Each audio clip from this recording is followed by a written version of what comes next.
Hello, welcome to Wednesday's video. We have a couple of activities for you today. We're going to start with reading as always, before moving on to our literacy and looking at some words using senses as a stimulus, describing Marcy's experience in the forest when she was a little bit scared of the dark. For maths, we're going to look at perimeter of shape, the distance around the outside of shapes, and using those skills to answer some questions about perimeter in the context of rooms. In the afternoon, we're looking at Tutankhamun's tomb and what it was that Howard Carter saw. I'd like you to pretend you are Howard Carter for this activity after watching a video, writing his diary, and then getting creative for the last part of the afternoon with an activity that you've chosen yourself, either from the bingo sheet or one that you have in mind from elsewhere. So this week you're going to pretend to be Marcy. You're going to write her diary at the end of the week. So we really need to get into the mindset of Marcy. She was a little bit afraid of the dark, and she was very uncomfortable, and Arthur took her through the forest, and the sun started to set, it started to get darker, and as she approached that dark cave, she found that she couldn't actually enter it. You're going to make some notes about that. You're going to record the feelings that Marcy had, the way that she experienced the forest and the entrance to the cave. So I'd like you to think about her senses, her taste, touch, sight, smell, and hearing. I've given you some adjectives here that describe some things that she may have been able to taste, touch, see, smell, and hear. And some of these adjectives are very good. Some of them are a little bit boring. You might need to choose some better synonyms to make them exciting.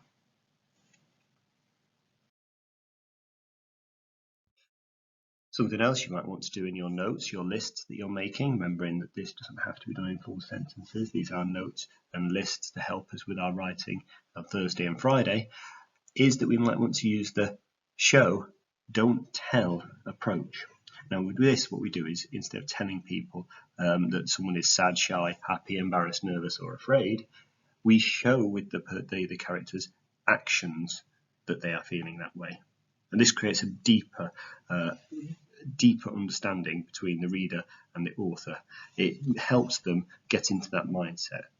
It makes the writing more interesting, and it creates opportunities for inference to occur and for people to really enjoy the story. So I've given you the crib sheet for the show, don't tell opportunities that we've covered in the class. And if you'd like to really impress with this piece of writing, I suggest that you pick a few to put in there.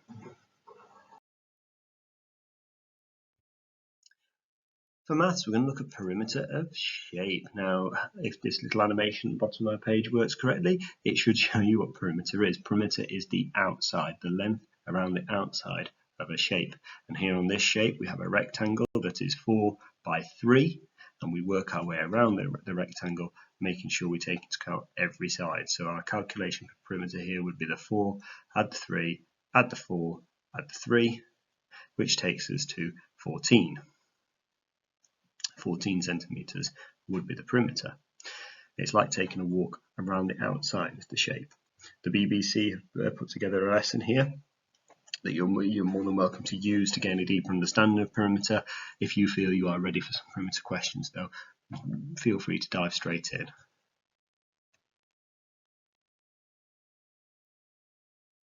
So we have here some questions about perimeter. I'd like to look at the one that challenges you but is not impossible for you to do, and challenge is really important.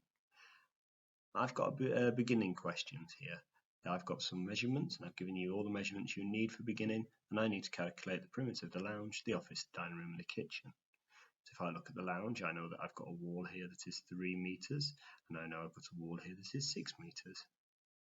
I also know, because it's a rectangular room, that this wall will be 3 meters and this wall will be 6 meters. So I need to add up all of these lengths. If I take the 3 meters and add on the 6 meters, I know that is 9 meters. If I add on a further 3 meters, I know that is 12 meters.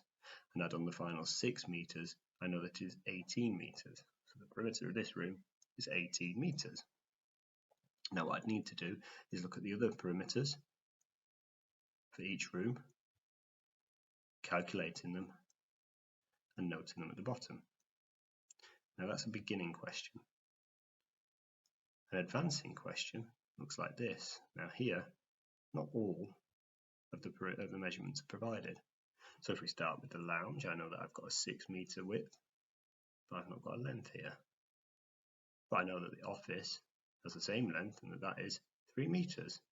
So the lounge is 6 meters by 3 meters by 6 meters.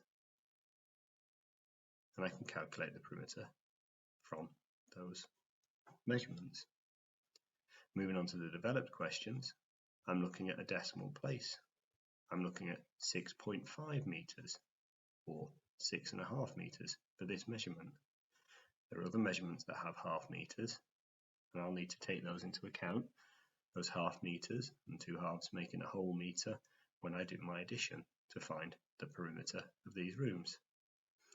Each of the different questions has its own challenge, and we need to choose the one that will challenge us enough without making it too difficult to finish.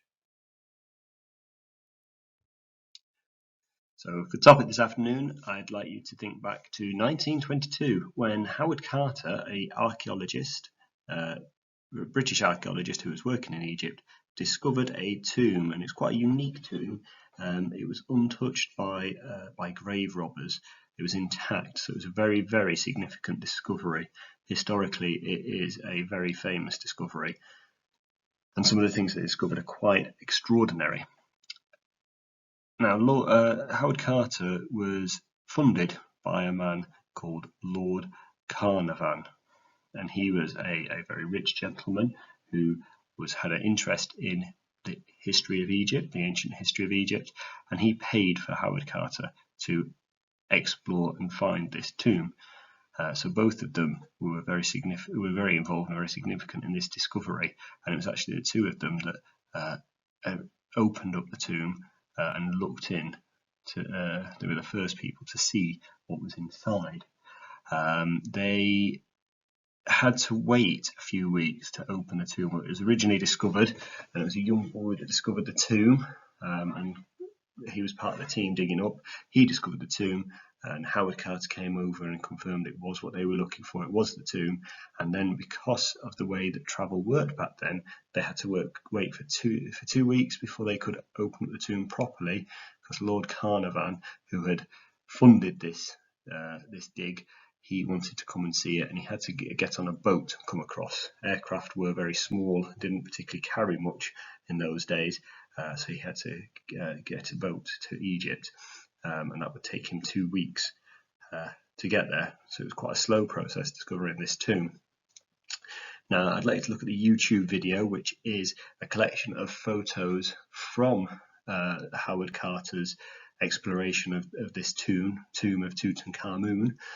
They've been recoloured to make them so you can see what it was that was inside those tombs, all these ancient treasures they discovered that are absolutely fascinating to see and to learn from.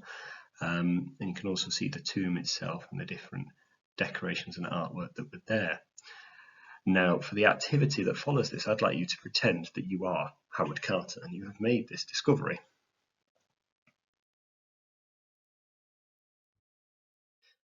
So as Howard Carter, I'd like you to write your diary after you've discovered this tomb, just so that we can get a feel of how exciting it was and how special it was. Now, it's important to remember Howard Carter wrote a diary. He kept a diary, his very own diary, and I've included some abridged, some shortened versions of his diary entries. Now, they're not very long, his diary entries. I know I've concluded ones that have been made shorter and easier to read, but he didn't write very much after a long day on the site where they were digging for these treasures. He just kept a record of what he did and how he felt. Your diary doesn't need to be particularly long either. And what I suggested for you are some sentence openings for each paragraph that you will write. So in total, you'll probably have 4 paragraphs, but 4 very short paragraphs. So originally, my first paragraph I put, "Today I returned to the tomb with my friend and colleague, Lord Carnarvon." Now remember, he's waited 2 weeks for this. "We are both eager to see what we have found. We descended down into the passage, and I..." I want to know what you did and how you felt. As I peered through the small hole, I felt. Okay, so originally there's a small hole made in to see what it is inside. What wonders await us? I saw, and we've seen from the video, lots of the things that Howard Carter saw.